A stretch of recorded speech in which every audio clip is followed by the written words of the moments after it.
Վային աշխուժ լավ, խիզախ, իսկական, խիզախ տղա էր, սպորտսմեն,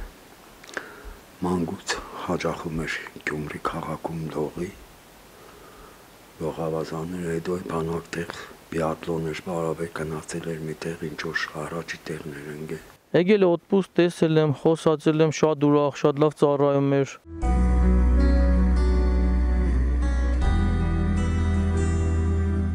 Երկտող գրեց, թողեց ինձ մոտ, եթե չգա ինչ հավավոտ, կտաս նամակը օրս, դե պատիվ ունեմ։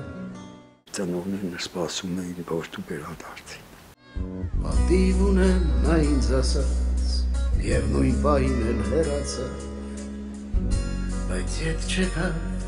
անմահացա։ Վերջերս է խրամատներում իրանց ընկերներից մեկին փրկել էր այդ վատ վիճակներից և նրան տվել էին պատվոգիր և 10 օր արձակուրդ և մեդալով պարգևատրել էին։ Այն հրաժարվել էր արձակուրդից, թե 1 ամիս է մնացել վերադառնամ գա հայրենիքս, իմ տունս։ Շատ դուխով, հավասով, շատ ուրախ էր Ղարաբաղ կծառայեր։ Կյանքս կտամ հայրենիքից,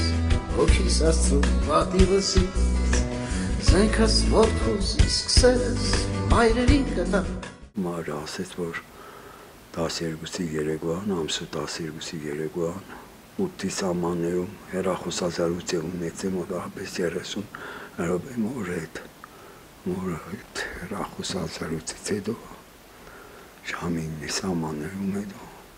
դեպք կպատահել։ Երևանցի տղա եղել, խփել են, ինքը գնացել որ հետ բերե, իրան էլ են խփել։